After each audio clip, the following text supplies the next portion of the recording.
Hello. What? Hello.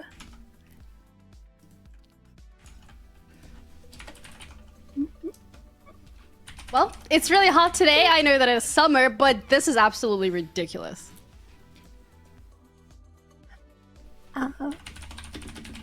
Yeah, there has to be something more than just the season going on here. It wasn't this bad last year. Actually, it is more than just a weather phenomenon. It's the hottest game of the week. Today, we've got the rematch between Maryville University and 100 Thieves Knicks. 100 Thieves Knicks were the favorites, but Maryville beat them last time in spring. Blah, blah, blah. You're saying once this is over, things are actually gonna cool down? What are we waiting for? Actually, before they hit the rift, there's another match first. Oh, right. There's Evil Genius's Prodigies match first. Well, they're pretty cool, so hopefully that's gonna be a fast one. Actually, What is it now? Evo Genius Prodigies are about to face their toughest opponents yet. Tacos. Tacos. Taco Gaming? And it's Tuesday, so you know what that means. This has got to be scripted, guys. There's no way.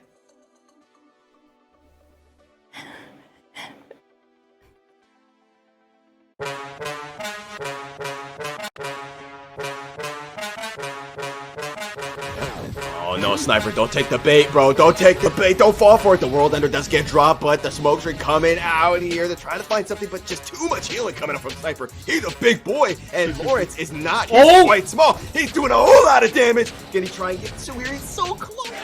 He has to stealth immediately out of this brush and wouldn't have to play the fight. He's doing it all the same. Here we go. Cyclone lands on a 3. The fight might have begun. Beautiful scout of the week coming out from Toast, but Existence coming in with the teleport as well.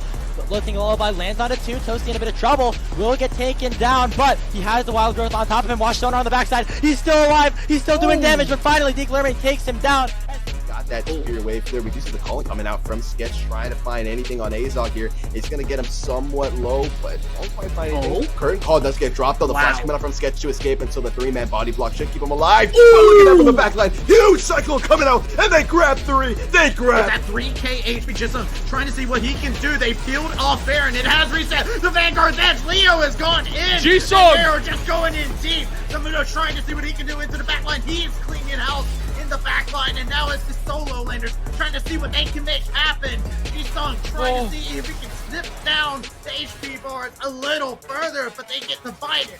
And Kong jump to get to safety, but he's cut the off. TP flanks Here, they got the double TP, and it is just going to be them going berserk. The Super Mega Death Rocket doesn't pick up anything. They got Orin over onto the side, and it is Robbie Bob putting on a clinic. Aaron's all on his own, and CLG Town will soon follow as Robbie Bob gets a triple kill.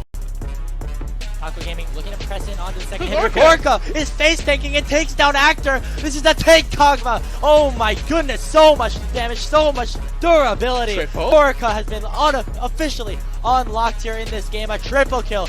Could be more as well. Ariandel in a lot of trouble. Citybuddy gonna dash forward. Tomato and the Galio underneath the fountain. They don't want to go for it just yet. Gorka could tank a little bit more. That's an unofficial quadra kill for the Kog'Maw. And the aggression for Supernova was good. But did you ever have the doubt? Welcome, League of Legends enjoyers, to the 4th day of the LCS Proving Ground Circuit Qualifier. I'm Janiro, your host for today. Joining me on the desk, we got RMC, we got Fairy Girl joining us for this fun. How are you feeling today, guys? I'm feeling good. I'm enjoying the summer vibe today. Yeah, feeling pretty excited for the matchups. We've got 2 really exciting ones today, and personally, I'm actually glad that it's not as hot as our cold open made it sound, because I was burning yesterday. It's actually really cold in the UK, like sun where the most sunlight I get is just these lamps that I got pointing at me, but that's about it. So yeah, I'm enjoying the summery vibe myself too. I'll pretend that it's actually hot here, but you know what, Fairy Girl? Would you like to introduce yourself a little bit more to the desk? We know RMC, we've seen him before, great caster, great analyst, but tell us a bit more about yourself. Yeah, sure. So I am a League of Legends streamer. I'm also a VTuber as well, and I play Challenger in League, and I sometimes meow. I absolutely love that. Explains the cat sunglasses. They're very cute, by the way.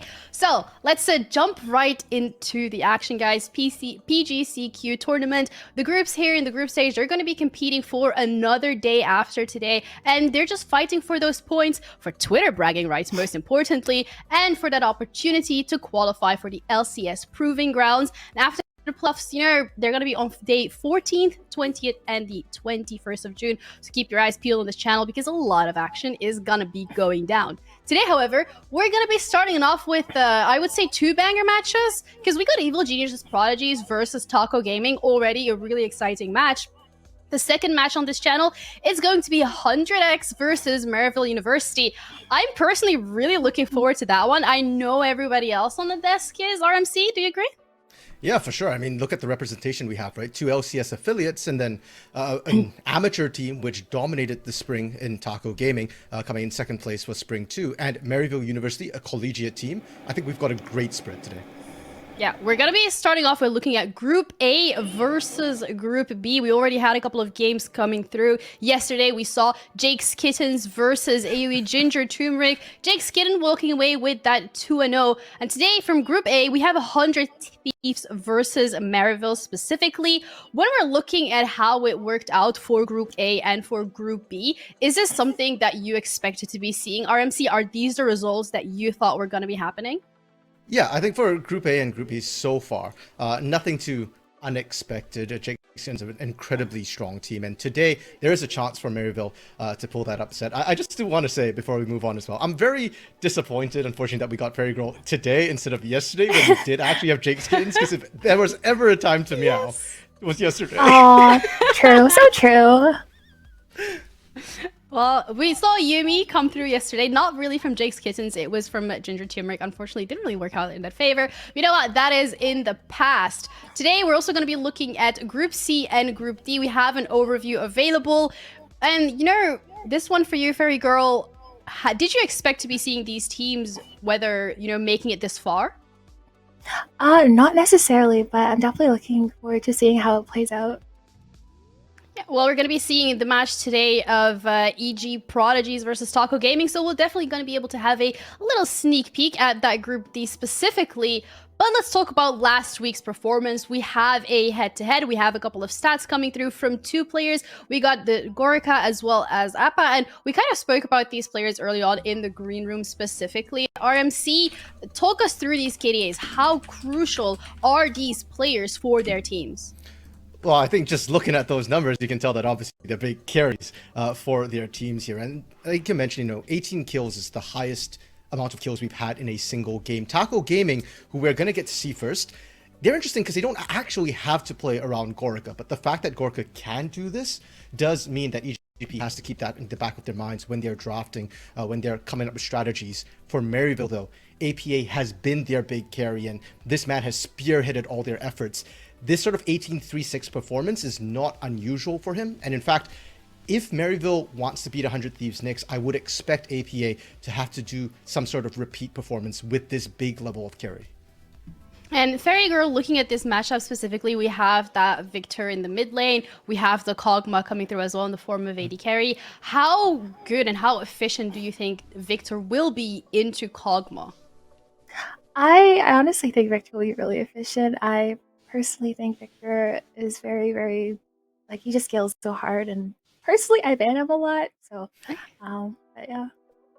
I guess definitely not a champion that you want to be playing against, No. especially not if APA is the one playing it, because he seems to always be planning ahead and trying to figure out strategy before we get to see them. But we have a couple more matchups today, not just the Evil Geniuses Prodigies versus Taco Gaming and 100x versus Maryville University. That's going to be here on the Academy channel. We also have the Paths to LCS channel. So if you want to see a couple different games, if you're maybe an Area of Effect fan or maybe a Team Pending fan, that's going to be the first game that we're going to be looking at on the Paths to LCS channel specifically. We then have Cincinnati Fear versus DK Crew, so maybe you're one of those enjoyers. Their game is going to be played later on today as well on that Paths to LCS channel, so don't forget to check that out. Got some incredible castles on there themselves. They're going to be walking you through everything. But now let's just jump right into the action. Let's just jump into those casters' predictions specifically, just to see, test the waters. What's everybody thinking? Who do we think is going to be walking away with this win? RMC, what do you think?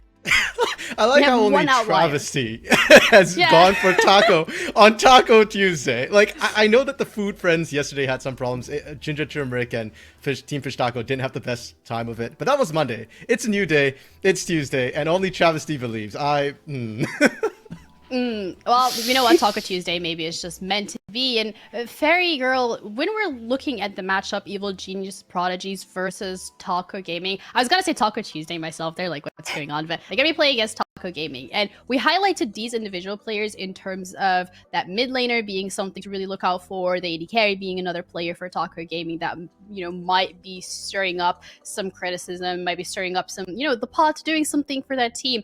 How important do you think the bot lane specifically is going to be for both of these teams if they want to focus on that early aggression to mid lane taking control and closing out the games early? I think in regards to that, it's going to be really important to get mid ahead. But I think I'm not too sure, but I think sorry, I apologize. Yeah, no, looking ahead is definitely something that we need to be taking into consideration, and bot lane can have a pretty important impact on the game specifically. RMC, we spoke about a couple of players already, but which player this match do you think we really need to keep our eyes out, because they could potentially be the ones that tip the balance of the scales? Well, Fairy Girl kind of mentioned the mid lane a little bit there. You know what? I think Fairy Girl is a little bit biased because she's a mid laner herself. I'm going to look at the mid lane buddies here, the friends in the jungle, Yukino and City specifically.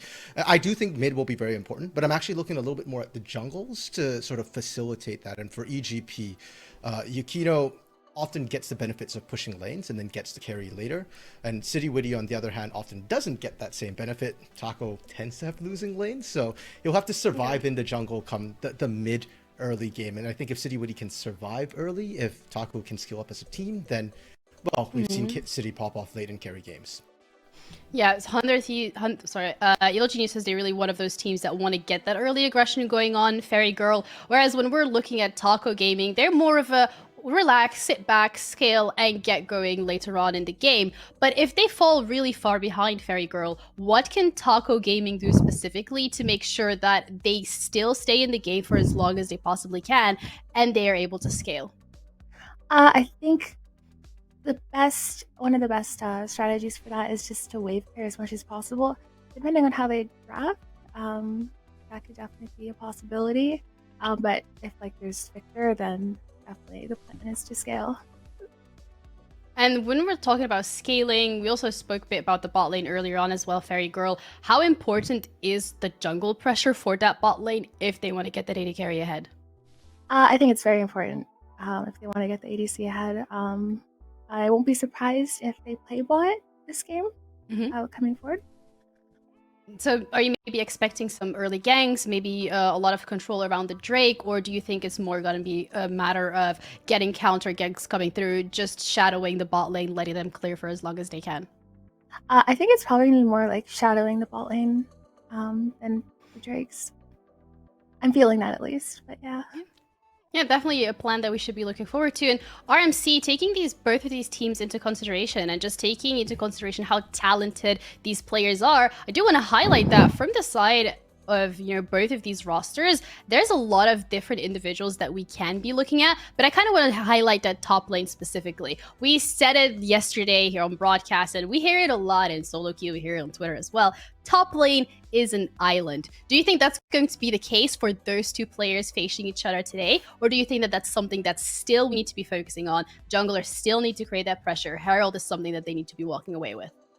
I do think both teams do like to pick up those heralds early, but I do also think it's largely going to be an island for the most part. We've not seen a ton of resources invested into either of these top laners. Both Faisal and Eclipse tend to pick scaling champions and then are left alone. One thing I do think is going to be very important for this matchup is the fact that Faisal has been popping off. He's been given agency in a lot of these 1v1 matchups here. And if anything, Evil Genius' Prodigies isolates that lane when Faisal is ahead to let him continue snowballing there. So for Taco Gaming, I think there's a little bit more pressure on them to see how it goes. If Eclipse can win the lane, great, good. Top lane is the island, excellent. If Eclipse starts losing that lane, then you cannot leave it an island. You need to start influencing that. City needs to move up. Ayakura needs to go up there. Hey, maybe even a roam from Rovex. But if you leave them alone and Eclipse starts losing, Faisal knows how to snowball. And Fairy Girl, how can junglers and mid laners alike, maybe even supports if they feel like they are able to roam, influence that top lane just to prevent them from falling too far behind? I think if creating pressure on top side would help a lot. I think it really does depend on the matchup that is in top. Yeah, I think that would be a priority. Yeah, well, I guess we're going to have to wait for the draft to see how that's going to be coming through. But you mentioned something really interesting earlier today, RMC, and that is that this match is maybe a bit of a reunion. Yeah, so, longtime fans of the Proving Grounds will remember that last year there were other LCS affiliate teams, namely TSM Amateur. And this is the TSM Amateur reunion here. We've got 4 players from that roster. Eclipse in the top lane for Taco, Dox in the mid lane for Evil Genius Prodigies, and then Gorica and Dawnbray split onto the 2 different teams. 4 to 5 members are back, and now they're facing off against each other. Even juicier here, Genie. The fact that Doxa was just on Taco in spring and is now playing against them here. So there's a lot of history between these players, and I'm curious to see how that plays out, because it's been a while. Things have changed quite a bit since last year, but specifically to Doxa and Rovex, the only 2 players who were on Taco last split, they might know each other a little bit more recently, and I'm curious to see if they kind of focus down or they have answers for each other's play there. Yeah, and do you think that's actually going to be causing a bit of a rivalry today? I hope so. I really do hope so. It'll be fun to see the focus come down, and especially for Taco Gaming, I would love to see them focus down Doxa, because the Doxa diff has been a big difference a lot of times, the big swinger in these games. So, hey, maybe if you shut down Doxa, maybe there's an avenue to play through there. Yeah, I guess we're going to have to see if that's going to be the case. And I also want to talk about the changes this patch specifically, Fairy Girl, and if there is any champions specifically that you really don't think are going to be able to make it through the draft? Like as being OP or like overpowered currently. I think anything that is a lot of the HP percent scaling champions or like that can itemize it, I think are probably gonna be banned, or things like Senna or like Kale as well. I think they're really strong right now. And are there any specific items that you think, if they're being picked up in games, that's definitely something that might be able to tip the scales, or do you think that's more of a situational thing? I think like Leandries and Demonic Embrace, stuff like that. Really strong. No, gotta keep our eyes peeled for those build paths specifically, I guess, to see what these players are going to be picking up. Well, I still also want to talk about the game strategy. I think that's something that we touched on a little bit in regards to these teams, kind of being polar opposites, right? We have Evil Genius Prodigies. They are coming through very heavily aggression. They want to win early. They want to close it out. And on the other hand, we got Taco Gaming that are playing it a little bit slower, and they're just trying to like slow and steady win the game. RMC, do you think that because they're going to be clashing so hard in playstyles, one of the teams is going to adapt, or do you think that they're just going to stick to what they're comfortable with and play it out that way? At least for game 1, I think we're going to see pretty much what we've seen from them. Neither side has really wanted to tip their hands in terms of what they have up their sleeves, but after game 1, game 2, I do expect to see some changes. I'd love to see Taco play a bit more for the early game, and for EGP, honestly, we haven't seen anything from them so far. They've really hidden all their cards, so I kind of want to see them lose game 1, if only just to see them show something new here. I want to see more from them, because I know they have more. Nobody's forced them to use it just yet. Well, Fairy Girl, what are your predictions for this game, and do you think who's going to be walking away with the win? I'm predicting Taco Gaming to win. I'm really looking forward to seeing how mid plays out specifically. Yeah, I'm putting my money on that. Okay, RMC, do you agree? I actually went with EGP 2-1 because after my predictions last week, I think I'm morally obliged and obligated to vote EGP wins from here on out. But like I said, I would like to see EGP lose game 1 just so that we can see more from them. And I do think that if it goes late, Taco can take games. So I do feel like there's pressure on EGP to perform early. Well, some tough love coming through. I'm going to go for a 2-0 coming through from EGP specifically. Mind you, analysts, whoever gets it right, they're going to be able to pick the first word of the tweet that's going to be going up later today on the Unified account, and make sure that you are sharing your thoughts and ideas about today's games on hashtag #WeAreUnified. And who knows, you might be popping up on screen. We're now going to be heading over to casters. We got Pira, we got Beatdown. They're going to be walking you through the action. Guys, take it away. Thank you very much, Shanero. I am so excited to get into all the action here. It is game day. I am wearing my own team colors to represent as well. And Beatdown, I'm so excited to have you here as we are getting into this GSL round. And this is big. This is the team that's going to be moving forward. One of these squads will be moving ahead into the playoffs with a win in the series today. Yeah, that's the big thing that these teams are playing for. Actually, both the matches we have on stream are for those exact same stake, making it to the playoffs. And if you lose, you are going to have to play one more match to be able to actually try and still make it just as a lower seed. Because, of course, 2 people do make it out of every single group. But I mean, we got some really exciting matchups today. They already hit on it on the desk. We have EGP versus Taco Gaming. We have the rematch in 100X versus Maryville University. So now, as we go into our first one, I'm really interested to see particularly how EGP are going to fare, because I agree with a lot of what the desk was talking about, and we even talked about this before actually going live. Taco Gaming, that team where they want to play more for scaling, not as active in the earlier parts of the game. And they pick these scaling champions, like last year into Supernova, there was a draft where they have things like Kindred, Vigar, and Vayne, and everything like that. So can they actually get through the early game against a team like EGP, who, when we look at Yukino as a jungler, very active, really good pathing, and able to make things happen all across the map? Absolutely. I think if there is going to be an X factor in trying to get the team on the right track early for Taco Gaming, it's got to be the man in the jungle. City Witty has shown it time and again that when the team gets set far behind on their scaling compositions, he can help them get over the line. I want to see if they can flex it up a little bit. I think the desk was saying we expect not a whole lot of playstyle changes in this first game, but it is a best-of-3 series. There's always a chance to come back into it. And Taco showed last week they definitely have some comeback mechanics, but this is a mountain to climb, Beatdown. They have got to face off against EGP, one of our affiliate squads here. They have looked so good in the couple of games they've shown, pretty dominant out the gates. And honestly, they're just stacked in every role. I think it's hard to take anything away from Evil Genius's Prodigies unless there is a weakness that Taco can find. The thing that's been so impressive about watching EGP is that these are a lot of players, even though some of these players like Faisal and Donbray have been in and around the amateur scene for a good amount of time now. A lot of the players on EGP have only been recently acquired. So the fact that a lot of us saw potential in this roster, but are surprised to see that potential manifest so very quickly. At this moment, they're a top 2 team, and that's why I think Taco Gaming, like you said, I agree. Tall mountain to climb, certainly not impossible. And that's why I think draft's going to end up being really important there, because I don't think EG Prodigies are a team where you can just pick these losing lanes, these matchups where you're just playing to scale, because you may fall behind before you can do anything about it. Right, they could just get shoved in on 2-3 lanes and it could be trouble. I mean, there are just so many weapons to work with here on the EGP side. I definitely do want to call attention to some of the youth of the EGP side as well. You talked about Yukino as an up-and-comer compared to some of the more experienced players on the roster. We weren't 100% sure what to expect in the OQ. Comes out the gate swinging, absolutely cracked. So really excited to see how much further this player in particular can go. And on the Taco Gaming side, while I do feel like they are definitely the underdogs here, they have shown a lot of resilience in comeback mechanics. It's not just City Witty. The bot lane has been able to deliver incredible performances. I really love that 18-kill Kog'Maw.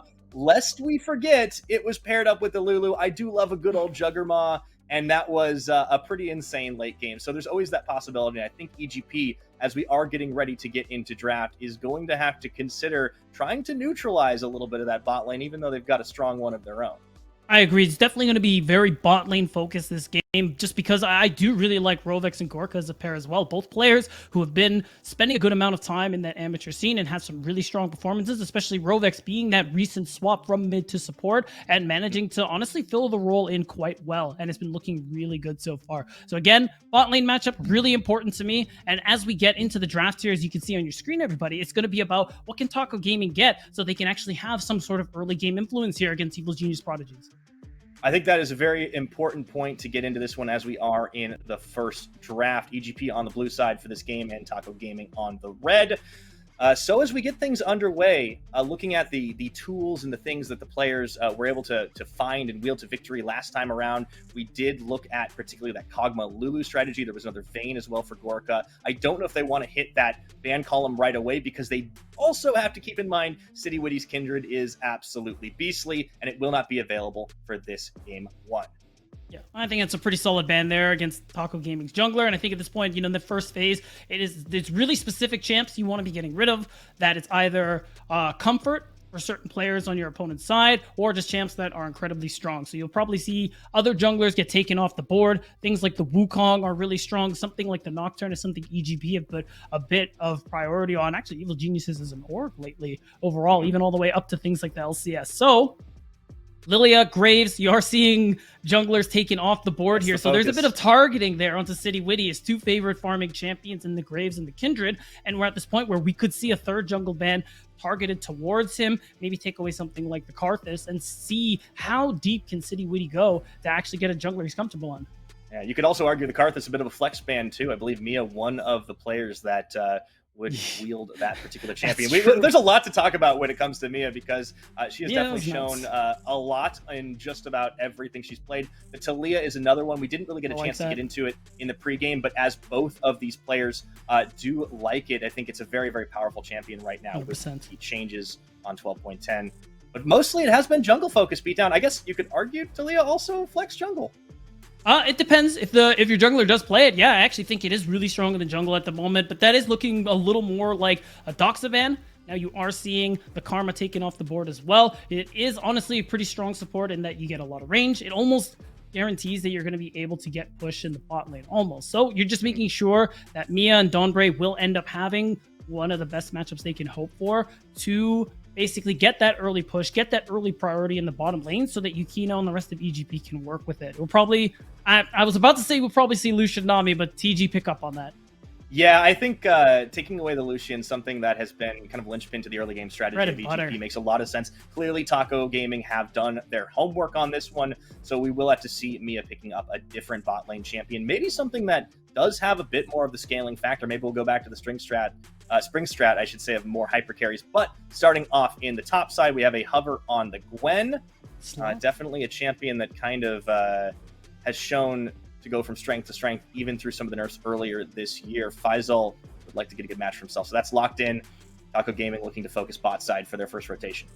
I like it. It's a really strong pick there for Gwen in the top side. Faisal's going to be, honestly, you can't really go wrong with it at the moment here on this patch. It's just so strong. Scales really well into the late game. And now you just can focus on other parts of the draft here. Taco Gaming, they get themselves the Lulu, which I think could be setting up for the Kog'Maw, but early on, poke, the shielding. Again, just something to kind of receive the pressure that EGP's bot lane likes to throw out on anyone they match up against. Ooh, and I like this takeaway too by grabbing the Viego away from Yukino. That's one of the tools that he's had a lot of success on. I think the Nocturne is probably the other one, and it may force EGP to pick into their jungle early. I think they probably wanted to do that anyways. But yeah, that may mean that their bot lane falls a little further down rotation. Taco Gaming could try to target it a little bit out as things go. So I'm really curious to see what this second rotation brings for blue side here. And we get the Senna lock in. Okay. Okay, so it is locked. Sorry, I wasn't sure if it was locked in or not, but yeah, that ends up being a nice pick. Another lane where you can scale. There's a good chance it ends up going into Dawnbray's hands as well. But either way, the point is it is going to most likely be Senna with the support item. And this actually opens up a lot of interesting picks because we know lately things like Senna Cho'Gath, Senna Scion are things that are rising in popularity. Again, technically Senna Wukong is one of those things, but I have a feeling that's going to be Yukino in the jungle just because Wukong jungle right now is disgusting. Yeah, I think that's where we're going to expect to see it. It is that jungle rotation. It does set up for a great engage on the EGP side here. I really like what they're bringing out altogether. Decent mix of damage too. For the Taco Gaming side, will we see the top lane matchup? Is Eclipse going to bring it with a split pushing champion, the likes of the Jax? I'd be really excited to see this.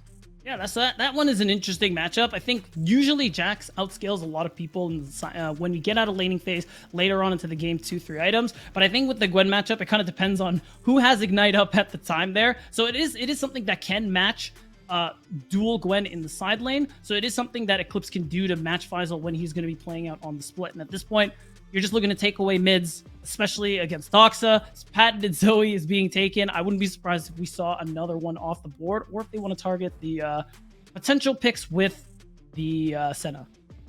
Yeah, I think that would make a lot of sense. Into the second phase of bans now, we do have Zoe taken off the board. It would be no surprise to try and continue to target Doxa out.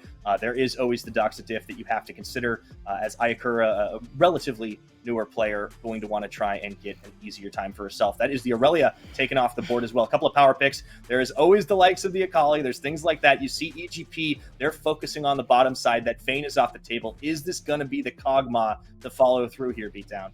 Yeah, the Aurelia ban is definitely an interesting one. Doxa certainly plays it, so it tells me it's a mid ban, and it's probably something, because you already have enough magic damage, you're just concerned about getting all in early on in the mid lane. So I wonder what we're going to see coming through from Doxa. The Vigar, another pick that Taco Gaming had a lot of success with last week, like we were talking about before we got into Champ Select. So it's just about closing out this pick and ban phase for Taco Gaming. Probably more than likely going to just see the 80 carry come through here. I mean, Kog'Maw is still technically up if they want to go that route, and this just save counter pick for mid. Yeah, giving themselves the option to do that, get that last pick mid. And I think when you're dealing with a player like Doxa, you want to give yourself the best matchup you can. Even though we're going to be laser focused down on the bot side for this game, that mid is always a matchup you have to watch just in case it gets explosive. Anytime Doxa's involved in the game, and I'm telling myself I won't get excited about the hover. I won't get excited about the hover. Whoa! But you're getting there's a lot of bright colors flashing on the screen right Hold now. on. Beatdown. I don't think we're gonna get this, but you never know. Probably not, but we'll see once it's locked in. Okay, so it's the Ahri makes a lot more sense. Yes, Yeah, the Ahri Senna Seraphine. Senna Seraphine in the bottom lane. You got a good amount of range. You got a good amount of team fight later on into the game. And the Ahri just been the standard pick. We're seeing Doxa pick it up a lot. The Akali actually ends up being. I really like that pick here, just because we've started to see lately, thanks to CLG Town and other players, that Akali mid actually pretty good at the moment here. But Victor, safe. Scaling. Yeah, we saw the switch up come through here. I got excited for a second. You know, I play a lot of Akali, that's why. But Victor is also really strong on this patch. I was hoping for the 1v1. But yeah, Victor makes a lot of sense. It definitely falls into what we've already seen out of Ayakura. And of course, for Taco Gaming, their late game strategy in full effect. You look at the tools they've got on their side right now. You've got a Jax that is going to be able to destroy towers. As the game goes on, you've got a Kog'Maw that can just be a cannon from range. The Lulu pairing up to give that defense, to give the poke in the lane, make sure you don't get zoned out. And then, of course, City Witty is going to be the man trying to put the early game on his back. I wonder, Beatdown, if it is going to be enough for EGP. A lot of power picks on their side. I love this engage. I love the deletion potential. And that Senna Seraphine bot lane, that could be dirty. I especially like the Seraphine just because later on into the game, because with her encore, the ultimate, it extends when it hits allies. You have people like Gwen, like Wukong, who are going to just be full sending running into the fight. So Mia doesn't have to be in harm's way at all. It's just going to have the teammates moving in, extending the range of that charm to be able to set up for these insane cyclones, for the insane damage that EGP have overall. A lot of all-in potential because of that. And I think on Taco Gaming side, I honestly think we're lacking just a little bit in the CC department, especially because you have Jax, who's going to be probably one of the quote-unquote tankier members, even though he goes more of a bruiser build in the top lane, but he's going to be matching Faisal more often because no one else here can deal with this Gwen in the side lane. That means, what do we do about face checking if we're Taco Gaming? Lulu, not the tankiest of champions. Kog'Maw? Do we really want our Kog'Maw to be face checking? You know what I'm getting at, Pyra? Yeah, no. If the Kog'Maw's face checking a brush, something has gone horribly wrong. But we are into the game. We are loaded up onto Summoner's Rift, and I do want to call back to something that the desk was talking about: is would we see anything new from EG Prodigies? Well, the Senna Seraphine bot lane, I think that might qualify, but everything else looks to be about as stock standard as you can expect from them. We talk about Mia being that player where she's very comfortable playing. It's just a lot of different things. Definitely, this is not the most unorthodox thing she has played or is willing to play, and that's just I've heard rumors, Pyra, strange things that I will not get into. But oh man, well you can't just leave me hanging like that. I need to know. Of course I can. I just did. Oh my goodness, I gotta work on that. But this bot lane, I do appreciate the True Damage KDA collab effort here, but I want to see how well it can try and punish Gorka and Rovex in this early game. As we do get underway, just taking a quick peek around all of those summoners and, of course, the runes, just to make sure nothing looks too out of the ordinary. Fairly pokey, I think, with the summon area that Mia's bringing out here. And we will keep our eyes on that bottom side here. Dawnbray stepping very far forward on the Senna and already starting to punish Rovex.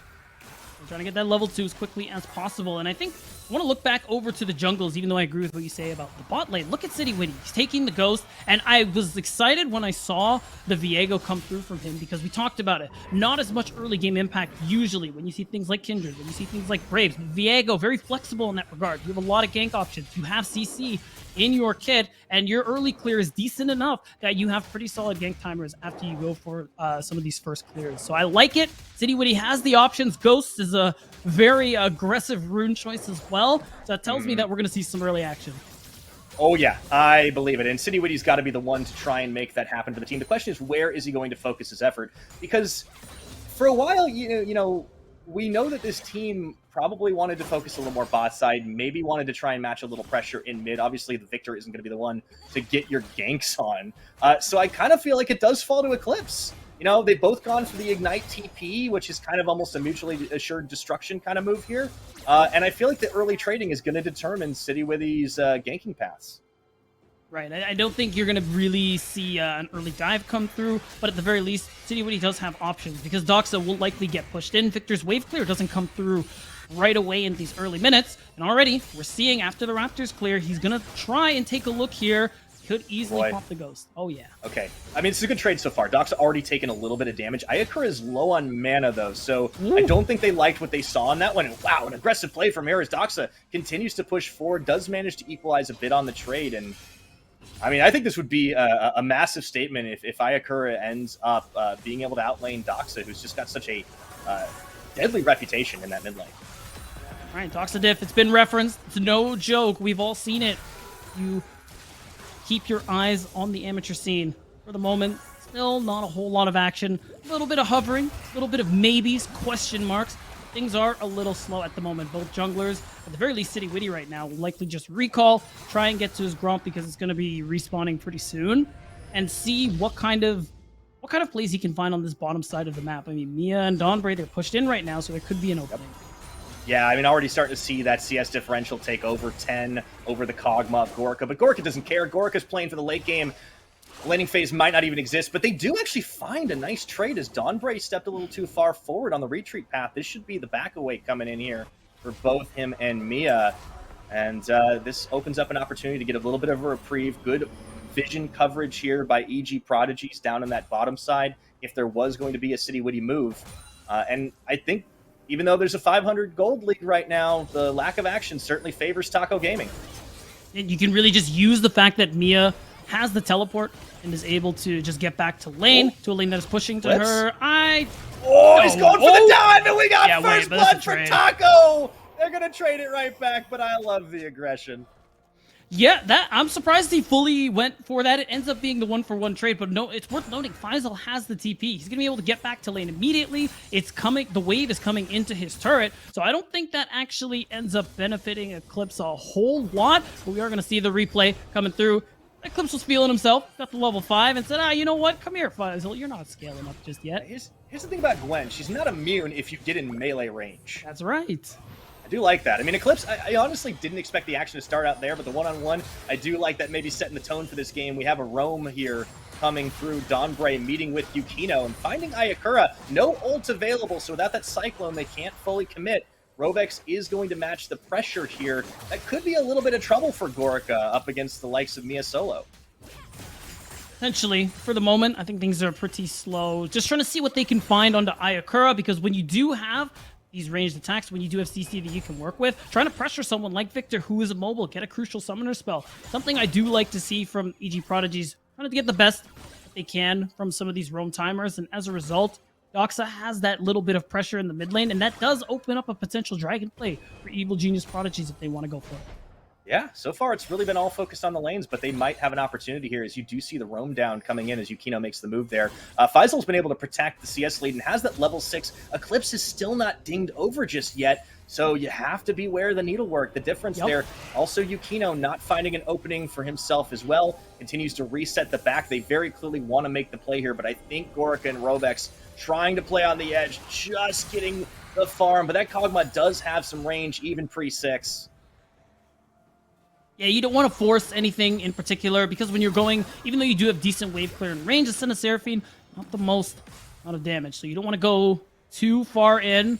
I like the call from Yukino as blue buff is respawning. He can make his way to the top, start clearing these top camps, because his wave's pushing into EGP's bot lane. They're chilling right now, Pyro. They're in they're not concerned about anything.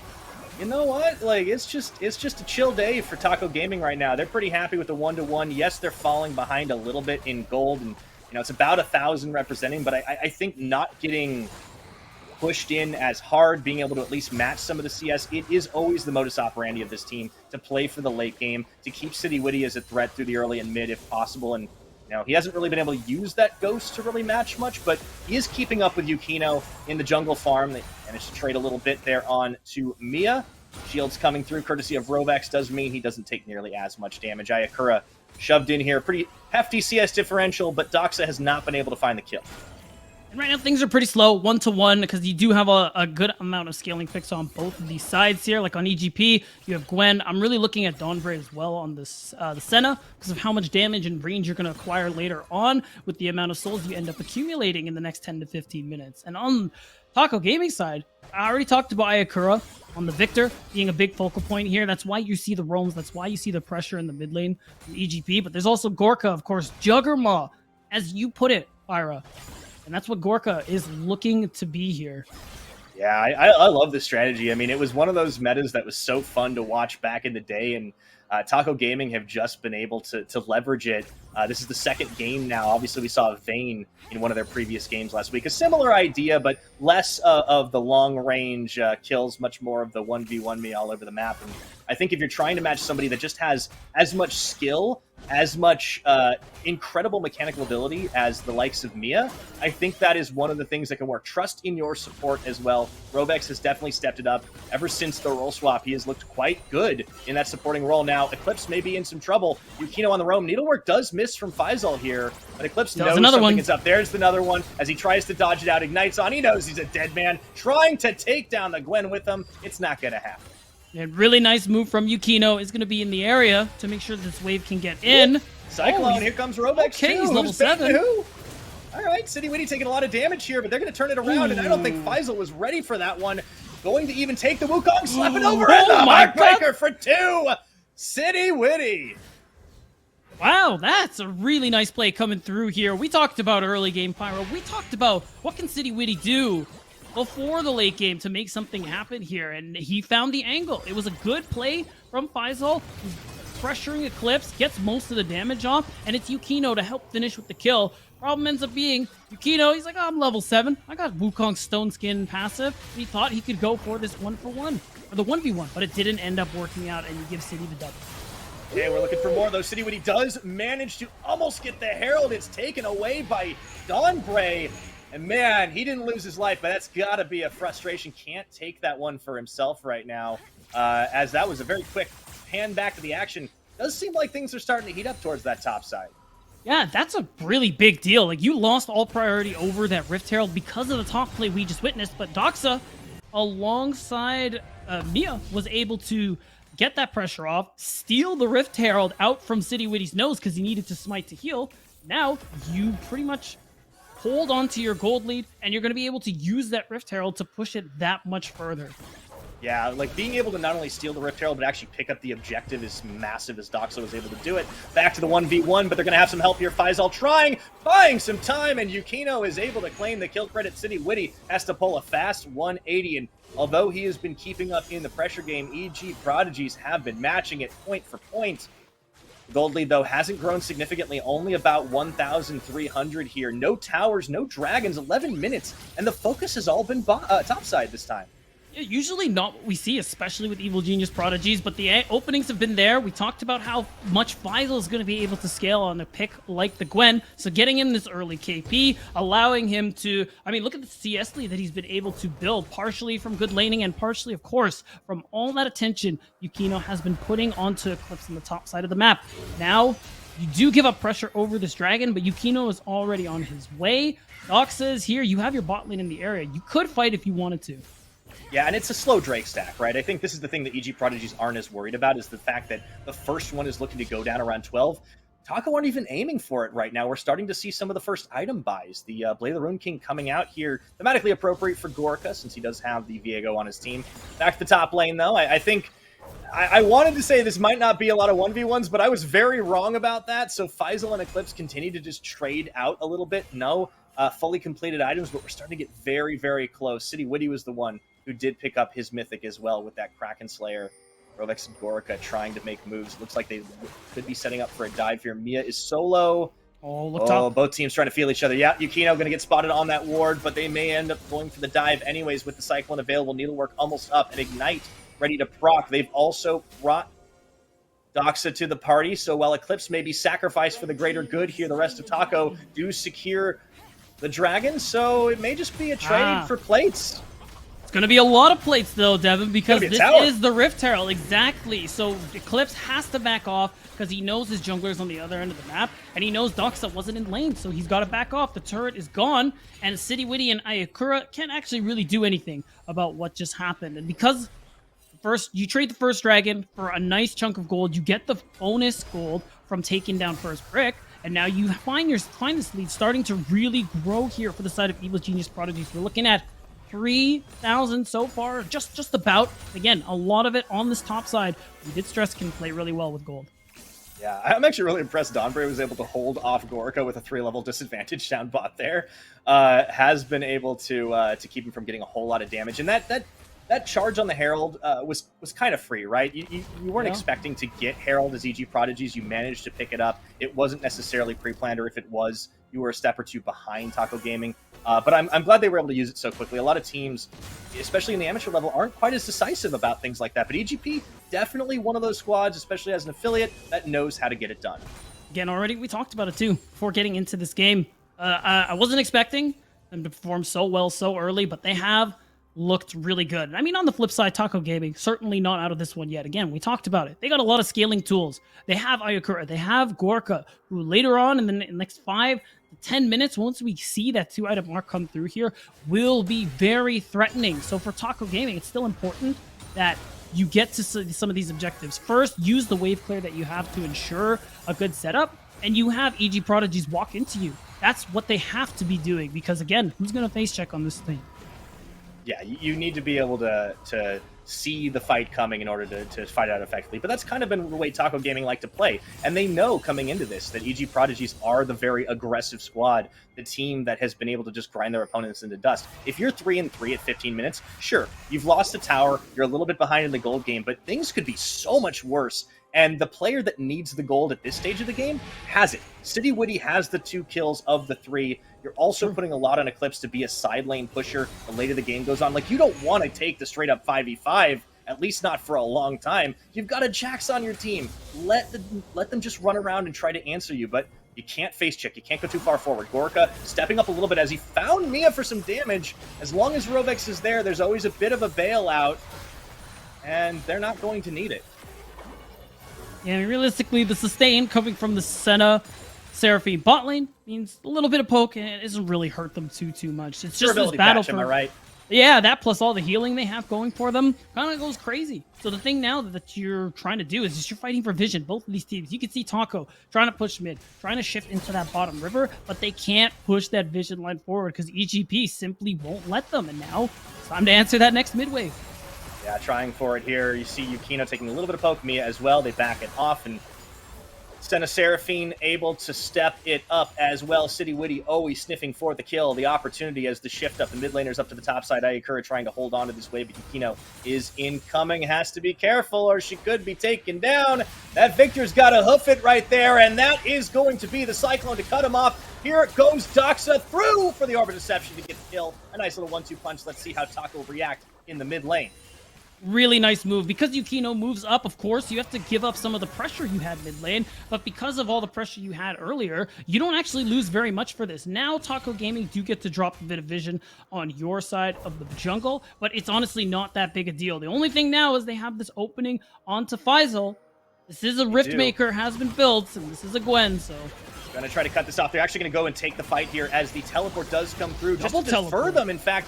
Oh, they really wanted to commit to this one as Mia and Doxa are there, but a little bit scattershot, so they invest the 2 teleports. They do stop it. EG keep all their towers for now. They are just stifling the moves Taco Gaming are trying to make in reaction. Yeah, and I mean, that did cost you a lot, using 2 teleports, at the very least, because you basically get to use your 2 teleports to, 1, make sure Yukino gets the Herald, but also nothing is really traded for it in terms of gold. The only problem that ends up being now is that, I mean, realistically, because your top lane ends up being in a good spot, maybe there really isn't a big problem, because now EG Prodigies can still happily shift all their members to this dragon, pick up the second Drake of the game, and then have someone move to the top side. Since second Herald's already gone, there isn't anything actually to fight for, so the use of TP is actually okay. Yeah, I think this is something that EG Prodigies are very good at, is knowing like when they can get away with burning some of those crucial cooldowns and like not needing them for the next 3-4 minutes at most. There is of course a Hextech Drake on the map right now, but they're not necessarily playing for the Drake stack. Taco Gaming are looking a bit more towards that. They can actually solo this out with the likes of City Witty, duo this out and Eclipse, and they easily secure that without a whole lot of answer possible from EG. So we're starting to see the Taco Gaming strategy take shape. It is going to be an Ocean Rift, so if you thought this game didn't have enough sustain, we'll get ready. That's right, Ocean Soul is on the table here for Taco Gaming, and really anybody. EGP were so inclined to pick up 2 portraits in a row. Later the Ring King. Oh, Living Artiller's not enough. He oversteps into the Cyclone, and Doxa comes around smelling blood in the water. The turn from EG Prodigies is just too real. Rovek's taken down. Not only the Doxa diff, but the whole team there as City Witty does manage to answer back on Yukino, looking for the double kill, finding Mia in this one, and he is the hero they need. Oh, he just is able to duck out of death. What a play from City Witty. But still, you're going 2 for 2, constantly going even in these trades. That lets EG Prodigies continue to hold on to the lead that they have. And we're going to see basically how this went down in the replay here. It starts with Gorka going in, thinking he has the angle, but the slow ends up being the perfect setup for the rest of the team. Gorka's out of the picture. Rovex is out of the picture. Even though City Witty was able to go big and grab 2 kills for himself, and actually walk away with it, again, it's still even for even. Yeah, and that's, again, just the hero play from City Witty. I think Gorka is feeling himself a little bit too much on that one. I don't think Rovex was on the same page. You saw the wild growth come in a little bit later than I think if that was a premeditated play, they would have liked. I think he just saw that he could get the kill, didn't quite secure it. But as you mentioned, Beatdown, the lead doesn't extend here. By the grace of City Witty to keep things at about that 3,000 gold mark, just a little bit under, in fact, as Taco Gaming have just started to bite into it. They do have the 2 dragons. The later this game goes, that comp does start to get favored, but EG Prodigies have shown that the slightest mistake can get punished. They just have to watch out for the 4-0 Viego. Yeah, that is the only real thing here, where now it seems like they're going even, and it's okay if you're EG Prodigies, but getting gold on Viego, it is true. It is a problem, because later on, not only is he 4-0 now, Pyra, later on, he'll be able to 4v1 if he ends up getting a significant gold lead, and you allow him to get these resets, because there are a lot of squishy members on the side of Evil Genius Prodigies. A lot of people, City Witty will be able to essentially explode. I mean, we have to look at like the 2 games that Taco Gaming had last week in wins over Supernova, right? Like when they got those victories, City Witty was kind of always fed. Like 8-1 on the Graves, 11-5 on the Kindred. That was banned away. There is going to be another Rift Herald taking down there, and ooh man, Eclipse is just taking it to Doxa right now. Charmed in isn't going to be able to close that gap on the Ahri, but can take care of Shelly at the very least. And EG Prodigies are going to start opening up the map here. Ooh, Doxa playing a very dangerous game, but City Witty now come to the rescue. Got to get out of there before anything gets a little hairier here. City Witty on the chase. The charm does land. I don't think he wants any more of that. No, I mean, City Witty... Okay, no. He's just looking to see Doxa. Thank you, production. A little disrespect. That's right. It's Thanos Kha'Zix game. City Witty's Kha'Zix does go kind of crazy. But overall, you don't get the second charge of Herald, but Doxa sends the ult, to make sure that wave gets in. Really low cooldown. No harm, no foul. You're going to be able to get back on the map just fine. I think at the moment, you're just playing for this next dragon if you are Taco Gaming, especially because you have vision set up so well in this topside river. You're currently not too worried about the Baron being started suddenly by Evil Genius Prodigies, so you're comfortable having Eclipse split, push out these waves, and try and set up for this dragon pretty soon. Absolutely. I think if you're Taco Gaming, you're pretty happy with things so far. Like, obviously, you're not, like, straight up winning a lot of these fights. You've made a handful of mistakes. EG Prodigies are still pressuring you heavily, but you're getting closer to your win strategy. Right now, we're 21.5 minutes. They're trying to hang on to that mid lane. Gorica stepping forward. They will be able to do it, Living Artillery shredding down a little bit more of those minion waves, but EG Prodigy's trying to accelerate this gold, right? Like, they've been kind of stuck a little bit at this, like, 3,000 advantage. If they catch somebody like Gorica out, they can delete him. But Eclipse is going to start demanding more and more attention on the side lanes as he starts to do #Jax things. And now City Witty, no, just stepping through. That was just a little bit of a threat here. Mia and Donbray have done such a great job at keeping the pressure on this mid lane.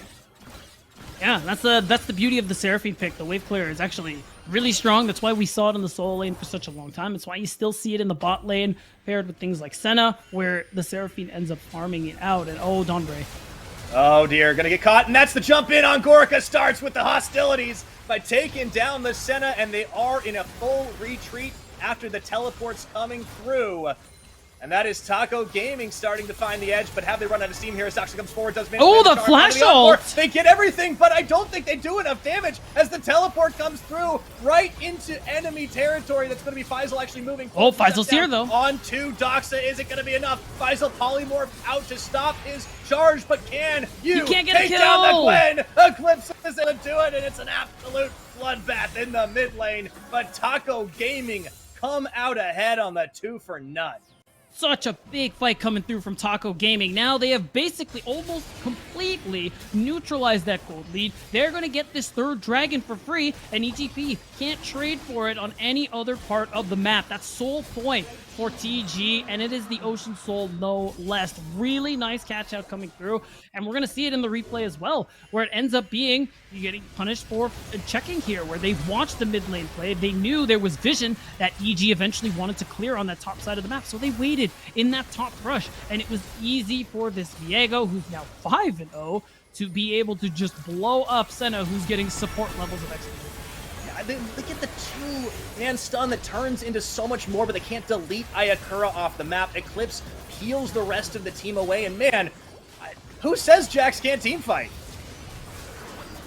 Yeah, no, definitely not. And it was so valuable there. Eclipse getting to the play first, being able to help go with that tower dive. It costs a lot of health, but you lose nobody in the process. And so much is gained for Taco Gaming because of this play. Now they find themselves in a really powerful position. The gold lead is less than 1,000. And at this point, you see Faisal on the other side of the map. You know he doesn't have TP, so it's Baron time for TG. They're going to have to react here on the EG Prodigy side, look to try and peel him off. They won't be able to take the straight-up 5v5, but maybe going into the steal. Charm dodged out, a good juggle on the aggro. Baron is going to start resetting. Here comes the Cyclone! Do they have the damage to take him down? Yukino is out of there as Ayakura hits him with the death laser. Goodbye, Mia! And the reset for City Witty comes into full effect. They may not have gotten the big purple worm, but it was quite a big bunch of bait. And they're right back on top of it. Taco Gaming at 25 minutes going to take an honest-to-goodness lead here in this game, Beatdown. And what a great heads-up play immediately starting the Baron. The second you see Faisal on the bottom side of the map, punishing the fact that he is there without teleport. So you know you have the 4v5 if EGP try something, and try something they did, Pyra. It's Taco Gaming find themselves in the lead. They have a Baron buff to push it that much further, and you know these turrets are going to be falling in the process here. EGP are in a lot of trouble. Yeah, you got to keep your eye on the timer, too. 25 minutes. The longer this game goes, the more it starts to favor Taco Gaming, and they've been able to keep the squishy safe here. City Witty has been stepping it up as a massive threat. Eclipse is now so difficult to deal with on the side lane, even for a 2.5 item Gwen. With the Baron buff, Gorica and Rovek stepping far forward. This is one of those times you actually do get to be on the front line as a Kog'Maw because you have a Lulu in your pocket. And man, I didn't want to give it too much credence. I didn't want to get too superstitious here, Beatdown, but have you checked the calendar? Do you know what day of the week it is? Yeah, Pyra, it's Tuesday. And it's Taco Tuesday! a lot of us a lot of us casters, analysts, all doubted the power of Taco Tuesday against the likes of EGP, but it's not over yet. Taco Gaming do have a lead. They do scale well, but plays like this. Okay, that is going to be a bit of stasis here for Ayakura. The rest of the team, Cavalry has arrived. Eclipse trying to use the counter-strike to keep the stun on the Doxa's trying. Oh, it's turnabout fair play here, as I think they just can't finish the job. So many charms, and CC chains a landing as Yukino looks to hunt down Gorka, isolated from the rest of the pack. That is going to be the shutdown gold given over to Mia here as they dash back and forth. It is an absolute chaotic fight there in the jungle. Faisal opening up again, finding Ayakura. The needlework to follow through. I think Taco may have bitten off more than they could chew. Here comes Dox around the side. The needlework zoning. Rovix got nowhere to go. Faisal getting the kill on that one. You can't two-step it forever. City Witty trying his darndest to stay alive. Wow, he's trying. He's going to live? He's going to walk away. I do not believe it. Oh, the ghost really helps with those fancy feet, but City Witty, he gets to walk away with his life. Still, it's a big catch-out for EG Prodigies, and it all starts with taking down Gorka, Yukino, getting that isolated kill, and now it's just not narrowing, but it's lowering the usage of that Baron buff. You lose it on so many members, and you can see the gold lead has basically become a tie now between these squads. And it means that EGP, they're definitely not out of this. We talked about the team fight tools they have, especially between Mia and Yukino with all the CC, and we just saw an example of it. You are absolutely right. Man, stopwatch MVP for those fights, though. I do think a lot of nearly punished mistakes there, and then, of course, eventual punish. But how close are these fights getting? Again, Taco Gaming, the later this game goes, they're going to be feeling better and better about things, but they made a big mistake there, gave away some of the Baron buffs. I think they just about to expire anywhere, and you know what, production, you're right, it is always the MVP, always worth the expenditure for sure, as the teleport is going to come in here for Eclipse. Into the mid lane they go as a 5-man unit. You're going to have to bring Faisal up from the bot, and this is the charge down for Taco Gaming. They've cut off EG Prodigies from their mid lane. This is perfect. This is what you got to do. You have 3 dragons in a row, and all that dragon stacking, all the good play from Taco Gaming around that objective has gotten them this pressure that allows them to take the mid tier 2. This inhibitor turret is gone because you can't let this Ocean Soul go. It would be a death sentence. So now that could even potentially be an inhibitor here, which would make... I think so. Yeah, it's going to be an easy take for Taco Gaming. Yeah, no good choices there for EG Prodigies. They just took the dragon away, but lost so much more. 2 towers and an inhib down the mid lane. Sure, they cut down the Drake stack, but I don't think Taco Gaming were too worried about that. The game is going to be theirs the later and later and later it goes. As long as they don't make too many mistakes in the positioning. You see Gorka starting to come online massively here with 3 items completed. The Blade of the Rune King, the Ginsus, and of course that Runan's Hurricane. Starting to look like a TFT build for me. Yeah, it's a lot of value in this current Kog'Maw build, and we're seeing examples of it every time he gets to dish out the DPS. Now, even though EG Prodigies did manage to stop the Soul again, they lost their mid inhibitor. Super's mid priority, going to be basically guaranteed for Taco Gaming without any effort on their part for the next couple of minutes here. It's EG Prodigies who have to answer this mid wave constantly, and that gives Taco Gaming a bit more ease of access towards the rest of the map, and with Baron being up in 130, that's the perfect setup they need.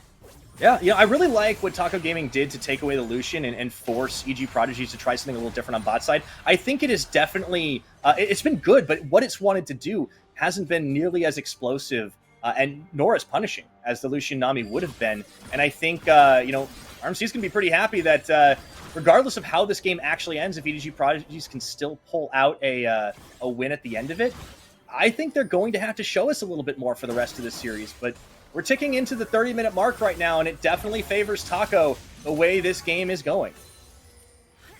And then you can see Taco Gaming have the vision gain set up just about perfectly on the top side of the map here. You can see it in the jungle. All these sight lines available and clear to Taco Gaming. And it's EG Prodigies who, now that they cleared that last mid wave, you can see them slowly inching their way forward because they want to clear it. They need to clear it because so far they have no eyes on the Baron. But they have to tread so carefully. Yeah, that's like a horror game stream right there. They're just trying to like sniff into their own jungle. It's completely dark for them, and you don't know what sort of crazy axe murderer is hanging around the corner. That Baron is going to be locked up by Taco Gaming for the setup, but they might just use it as bait here. You can see Gorica, Rovex, City Witty hanging around that river brush here. Docs are going to go forward, trying to be the hero for the team. The charm does not connect. Gorica, big stopwatch MVP again, but the second win here for EG Prodigies. The charm! Looking for the kill. Yukino finds Rovex as they open things up. The Baron is on the rift, but TG are trying to fight it back. They've lost their bot lane, but have they run out of steam? Eclipse is able to equalize. Ayakura takes down her opposite number, and Faisal is the last man standing between three members of Taco Gaming. Gets a shutdown, and that is going to be the triple for City Witty. They're going for the base. That's the game, Pyra. Taco Gaming, big play there at the end, dealing with the fight. City Witty is just too strong now at 7-0. And the thing is, EGP, they try to find the angle because they know how important it is to get a pick and catch up so you can try and go for a Baron play. But they risk it all, and they lose it all in game one. This is massive. Taco Gaming going strength to strength, not punished nearly enough in this first game, but can they actually finish it as Donbray and Mia are back on the board? I don't think they can, so we may have spoken too soon here, Beatdown. This game will continue, but there is a gaping wound in EG Prodigy's base. Yeah, and that is an understatement, Pyra. You have to be careful, especially with Eclipse having teleport available. Very much easily able to go in with this super wave if it ends up in the base. So you have to worry about the back door. You have to worry about the fact that you still have no manageable vision or useful vision, excuse me, around the Baron pit. And with Dragon up in 1 minute, there's just so much on the map. EG Prodigies can't let go of right now. So that we're probably going to see them still try to search for these openings here. You can't have all 10 members on the map while that Dragon and Baron are up. Taco Gaming, if they play it right, that's basically unwinnable for EGP. They're going to try and make the play here. You see Yukino getting a little bit punished as he tried to step forward into a Kog'Maw Victor, always a little bit rough there. And you see, even if they do manage to get the kills, they're going to have to kill a couple of those members twice there with those Guardian Angels completed. But here comes the fight. The Cyclone goes in. A lot of stasis on this one, but they take down Gorica. That's massive if they can actually win the fight. City Witty bleeding out. There goes that GA pop, and Eclipse is trying to be the hero for his team, but they are dancing, two-stepping around him. He will take down Donbray. Ayakura getting chased down by Yukino, and I think with the shutdowns, that is going to be enough. Even with Eclipse back on the map, there are way too many members of EG Prodigies. He would have to have a miracle of a 1v4. Here comes the counter-strike. He takes down Doxa, and EG are going to leave it alone for now. What a tense moment. This game is on a nice edge. Ira, you wanted explosive. You wanted punishing from Mia. Well, how about that charm? Finding so many members and helping this team fight go so very well. It took so long for people to fall. No resets available to City Witty. That's how valuable denying Viego resets can be in this context. And now, if they can just take Eclipse down, he's going to be on such a delayed timer after they pop his GA. So it actually gives EGP a great opportunity to go for the Baron. As long as they can secure the kill, yeah, he's got it. Yeah, they got him. I mean, it took a little bit. Oh boy, man, we are just we gotta take a second. Like we do. Honestly, we have to like cool down because it has just been absolutely ridiculous. We do have a pause on screen. We'll be getting us back very soon. But wow, I mean that this game was inches from being over, Beatdown, and somehow EGP have managed to claw it back. I do think, regardless of how this game goes, it's going to be a bit of a wake-up call. You can't underestimate the power of the Taco Gaming scaling, but we are still seeing them punish just a little bit of positional errors, especially in that mid lane. It's not just Gorica, but we're seeing it happen. And man, Eclipse is trying so hard to just carry on a late game Jax, be a huge threat. But now there is a big staggered reset, no GA available. I think he might have spent his TP in that one. I need to go back and look at the replay. He did, you're right. Yeah. And that's the thing, too. You talked about it. No TP, so the threat of the backdoor is reduced for the moment. And staggered respawns, as you said. So there is a Baron play on the table for EGP when we get off of this pause. And it's a really big comeback because, of course, some mistakes end up allowing Taco Gaming to have the sole point. And it put them in a very difficult position. Like you said, this game was inches from being over. But EGP, they understand. They play it calm and recognize that, again, both that fourth Dragon for Taco and the Baron cannot be up at the same time when all 10 players are up, because if that happens, it's over. So they needed to find something. They needed a successful fight, no matter how bloody it ended up being, and they found it beautifully. Yeah, that was incredible. I think they're always looking for the opportunity to try and punish the Kog'Maw. The crucial thing there was that Gorica was the first casualty of that fight for Taco Gaming. When you are playing a Juggernaut, you need the rest of the team to try and center around. I think this is a squad that we are seeing a few rougher edges compared to the likes of EG Prodigies, who have a bit more of that je ne sais quoi. It's a little bit like team play oriented. It's a little bit objective control. But, you know, I think they were caught a little off guard by how well Taco Gaming were able to respond 100%. To some of their trademark aggression, cutting down on getting hit so hard early in the bottom lane. Sure, there was a CS differential. That's going to happen when you're playing Lulu 100%. Kog'Maw. But they never really got punished. They never really got ganked. I think it's a testament to how well that Taco Gaming understood what they needed to do in the early game, always keeping City Witty as a threat. Like, they didn't bring him out as often as I would have expected, but I think not popping that ghost, not giving the vision, in theory, he can be anywhere. And I think that did scare EG Prodigies just a little bit, and they focused their aggression much more on topside to try and shut down the Jax. It hasn't quite been enough, and I think EG Prodigies could still win this, but it is going to be a rough ride against a hyperscaling composition. 100%. And I think real quick, we got word that a player is having technical difficulties. That's why we're currently paused, but we'll be back any second now. And just to continue and piggyback off of your point, Pyra, yeah, like this has been a really nice comeback coming through from EGP. And I think the big thing that's really contributing, I think of it, is we talked about it in draft, the team fight tools that they have, how Mia is able to use kind of piggyback off her teammates to be able to get those extended charms and be able to get some of these team fight wins. Even in team fights they lost, Mia is able to find a lot of people with that CC, and it finally worked out in EGP's favor. And that's why you see them in this game state where they might actually snap victory from the jaws of defeat. Yeah, we are seeing really, really brilliant usage of just like fantastic CC stacking. I mean, just there's so many players, there's so many champions on this lineup that can do so much to stop you in your tracks. And obviously we've seen a lot of great stopwatches used, but you know, you don't want to necessarily have to invest in something that is going to stop you from getting CC'd for days if you want to be dishing the damage. I think Taco Gaming may want to try and change their tune a little bit as we are starting to get into 6-item territory very soon. Yeah. Honestly, Yukino, definitely big MVP for some of those Cyclones. I think that huge shout out to Mia as well. And Doxa has been finding some great charm chains, even if like Doxa's job is less to be the big carry deleting. It's much more of the utility RE later game. But we are back in. We are back on after a little bit of a cooldown. Hey, everything resets at this point. You've got Drake Stack still soul point for Taco Gaming, but it's another 4.5 minutes before that's available.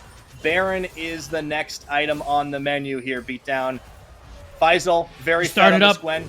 Something we have to talk about too. Going to be a big threat. Eclipse is still not revived. Does not have TP. This is the opener for EG Prodigies. You have to know this as Taco Gaming. You have to hope for a steal.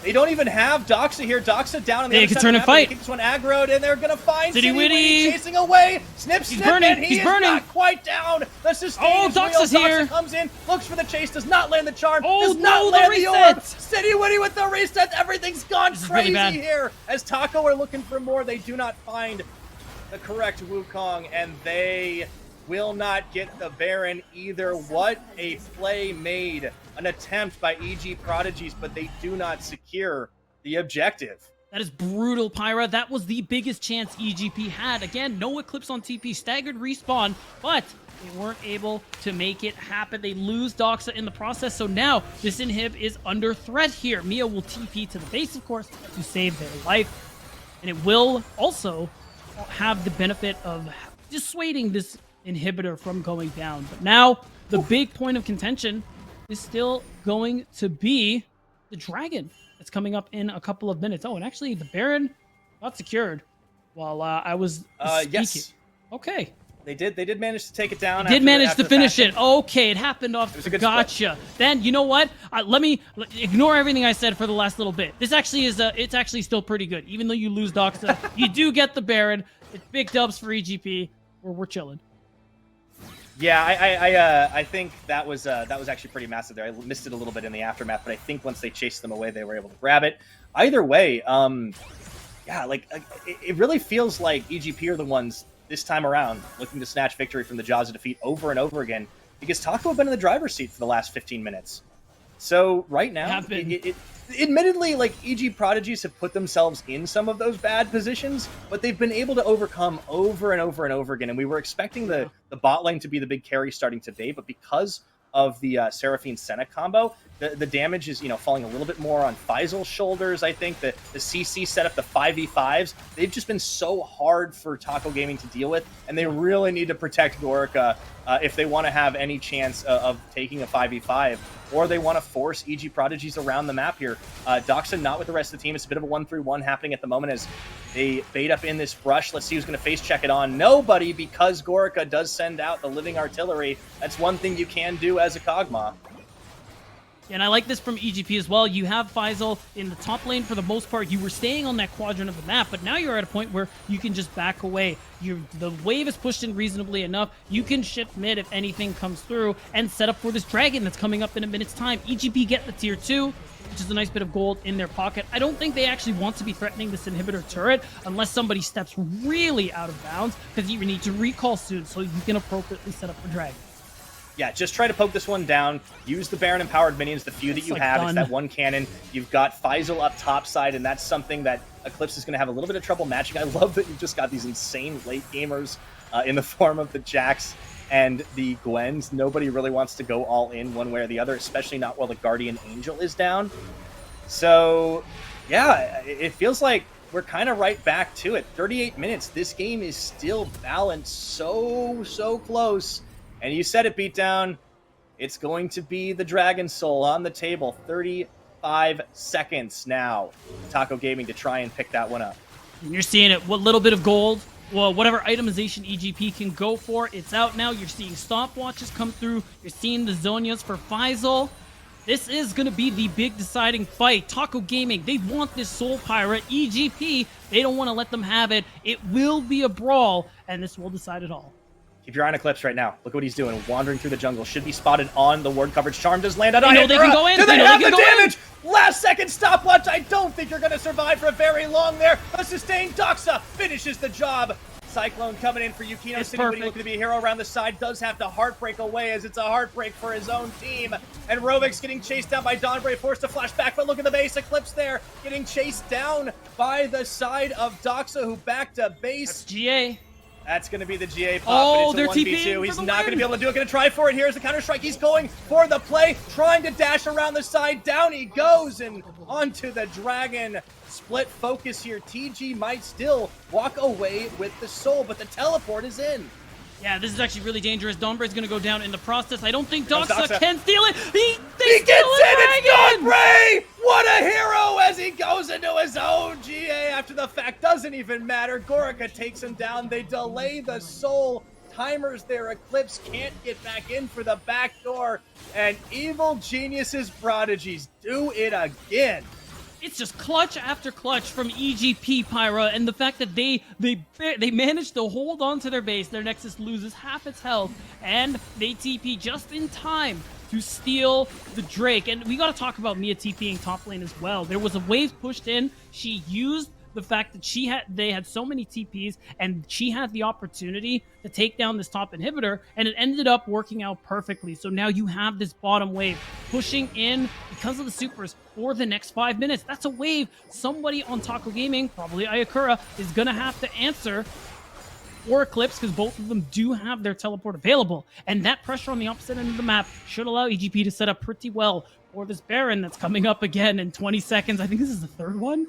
I think so, yeah. This is going to be insane. We're at 40 minutes plus into the game here, and Taco Gaming, unfortunately, they didn't quite have the Baron timer. It is going to come up in about 10 seconds here, so they can certainly set up, but it was too long for EG to be at a numbers disadvantage. Eclipse might need to come into this. The chase down's going to happen here. Just going. The Cyclone, Ayakura going to get isolated from the rest of the team, and I don't know, without a flash, you are going absolutely nowhere. The CC chain is huge. The double kill for Faisal. They set it up, and keep your eyes on Eclipse. He's trying for the last second play. City Witty is keeping them. There's nobody in the base. It's on to the Nexus. Wait, they he win actually the does fight, it. He's gonna but they're do it. going to He's lose gonna the game. He Eclipse won. is gonna do it for Taco Gaming. Are you serious? The backdoor TP from Eclipse when it looked like EGP had won it all. Clutched every single engage and fight around these objectives. And Eclipse, he ends up twice now Looks like the second time is the charm. Yeah, Eclipse dodged all the charms too. He wasn't even in True. that fight, and he just ran straight for the base pell-mell. You win the battle, you lose the war. Game number 1 goes to Taco Gaming. I think it was a bit tougher to chew than they were expecting beatdown. They had the lead for a good chunk of that late game, but it was so close, and EGP were finding fight after fight. They were firing on all cylinders, but what a finish, what a game. I mean, that was over 40 minutes, and after the first 15, it was nonstop action. Right, it's our first game of the night, and we already have such a banger. We already had such a banger on our hands, and I'm so excited to see what's going to happen into game 2. I mean, you give props to EGP for being able to pull their way back into the lead the way that they did, from really smart play, really good team fight angles, punishing the members of Taco Gaming in these 4v5 scenarios. Taco Gaming, they had done too much damage before EGP had started to claw their way back, and that means these one tiny little slip-ups, these little openings that that Taco Gaming were able to punish, ended up winning them the game. Yeah, I think City Witty also getting away and being able to like drag a little bit of attention, stopping backs, enabled Eclipse to do that. I mean, that really was a matter of seconds on back timers, because we could have very well seen Eclipse into a 1v2 situation. Honestly, like MVP for ending that game, but Taco did everything they needed to. They pulled it back again in very much what has become a tradition for this squad, getting into the late game, finding the answer in a thrilling finish. But I also think just about everybody did what they needed to in that game. I don't want to give Gorica too much. I don't want to take away too much from the fact that his Kog'Maw got caught out of position a number of times. It's a difficult champion at the best of times. When you're playing with the Lulu, you have the ability to sustain a little longer, especially now that we are on that durability update. But I do want to see maybe not quite so much frontlining if we go into that composition again, because that opened up a lot of chances, admittedly against a full CC chain team. So honestly, what a banger to open up the day. Certainly. So, and going into game 2, we might see something. We could see something change for EGP, but I don't think when it comes to early mid game, I thought it was honestly pretty fine coming out from them. So I wouldn't be surprised if we see a run back or a similar kind of composition from both of these teams going into that second game, just because of the fact that, I mean, it came to that second backdoor attempt for TG to win it. Man. Yeah, I don't even know how you begin to break down the analysis for that game, but we'll see if the desk can try. Take it away.